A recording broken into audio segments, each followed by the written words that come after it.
जी, अस्सलाम वालेकुम गाइस। उम्मीद करता हूँ आप सब खैरियत से होंगे।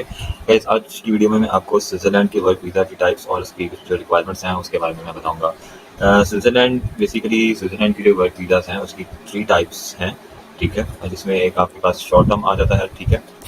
लाइक शॉर्ट टर्म है और एक लॉन्ग टर्म वीज़ा है और एक उसका पीआर है, परमानेंट रेज़िडेंस वीज़ा।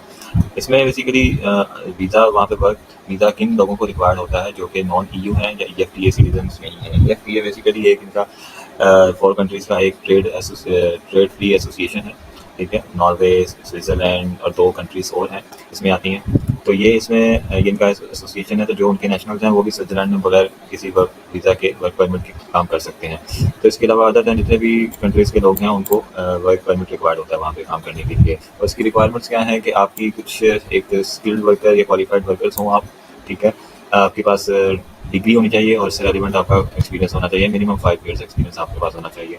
और इसके अलावा आप जो है जॉब वेटिंग फॉर यू, इसका मतलब लाइक आपको वहाँ पे जॉब ऑफर लेटर हो आपके पास। तो ये इसके बाद आ जाते हैं अब आप types of Switzerland work visa कि आप वहाँ आपके कितने बेसिक टाइप्स हैं।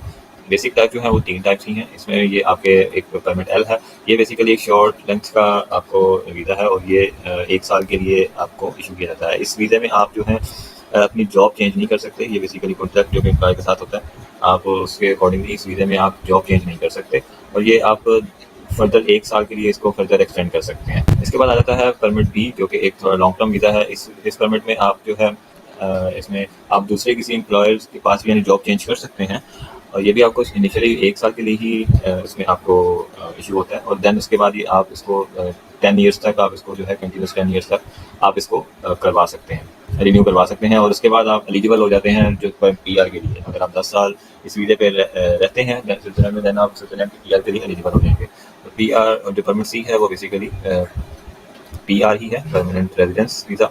इसमें बेसिकली अगर आप 10 ईयर्स के लिए आप वहाँ पे रुके हैं और आप किसी भी एम्प्लॉय के पास और किसी भी जगह जाके स्विट्ज़रलैंड में आप मूव कर सकते हैं इस वीज़ा। इसके अलावा अगर डिफरेंट कुछ आपने वीज़ास देखने हैं तो देन उसमें मैं आपको बता देता हूँ। कुछ शॉर्ट टर्म के होते हैं। शॉर्ट टर्म में फर्दर इसमें आ जाती है कि अगर आपके 3 मंथ्स के लाइक अगर आप 3 मंथ्स तक के अगर आप वहाँ पे स्टे है एज पर योर कॉन्ट्रैक्ट, तो आप उसके लिए आपको ये शॉर्ट टर्म एम्प्लॉयमेंट जो है ये आप वहाँ पे आपको वीज़ा इस ये वाला वीज़ा मिलता है और इस वीज़े में आपको जो है वो रेजिडेंस परमिट की भी ज़रूरत नहीं होती, ठीक है? आप जस्ट आपका जो एम्प्लॉयर है वो आपको अपना जो उनका एम्प्लॉयमेंट का जो पोर्टल है वहाँ पे जो उसको रजिस्टर करता है आपका एम्प्लॉयर ही।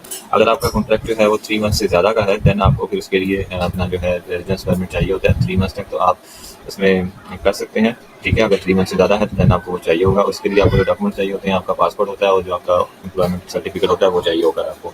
और इस वीज़े में भी आप अपना जो है एम्प्लॉयर या जॉब वगैरह चेंज कर सकते हैं। इसकी वीज़ा की जो वैलिडिटी होती है वो आपके एम्प्लॉयमेंट का जो कॉन्ट्रैक्ट होता है उसके अकॉर्डिंगली आप इसको एक्सटेंड वगैरह कर सकते हैं।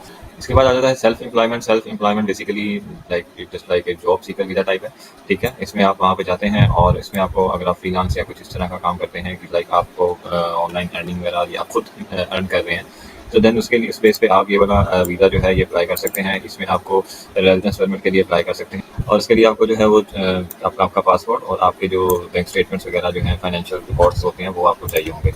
तो उसके बाद आपकी बात आ जाता है कि आप प्रोसेस क्या है अप्लाई करने का। तो प्रोसेस सेम दूसरी कंट्रीज़ की तरह इसका भी ऑलमोस्ट सेम है। लाइक सबसे पहले आपको ऑफर लेटर चाहिए, जॉब ऑफर लेटर चाहिए, वो आपको मिल जाता है। देन आपने अपने डॉक्यूमेंट्स कंप्लीट करके लाइक डॉक्यूमेंट्स आप एनी टाइम कंप्लीट रखें। डॉक्यूमेंट जो होंगे आपके एजुकेशनल और उसके अलावा एक्सपीरियंस लेटर्स वगैरह सब आपने अपने टेस्टेड डॉक्यूमेंट्स जो हैं वो आपने एम्बेसी में या कॉन्सुलेट में जाके जमा करने हैं, ठीक है? वीज़ा की एप्लीकेशन देनी है, वीज़ा आपका देन वहाँ से प्रोसेस होता है। पीआरएन जो है एक कंपनी है जो कि एक जो वीज़ा स्पॉन्सर जॉब भी देती है, आप इसको भी कॉन्टेक्ट कर सकते हैं, ठीक है? तो आप वहाँ से भी उसके अलावा डिफरेंट जो है जॉब की वेबसाइट्स हैं वहाँ पे भी आप ऑनलाइन जॉब वगैरह सर्च कर सकते हैं। तो गाइस ये थी आज की वीडियो स्विट्ज़रलैंड के हवाले से। अगर आपका कोई क्वेश्चन हो आप मुझसे पूछ सकते हैं कमेंट सेक्शन में और इस तरह की मज़ीद इन्फॉर्मेटिव वीडियोज़ के लिए आप चैनल को सब्सक्राइब ज़रूर कर लें। फिलहाल के लिए अभी इतना ही। अपना ख्याल रखिएगा। अल्लाह हाफ़िज़।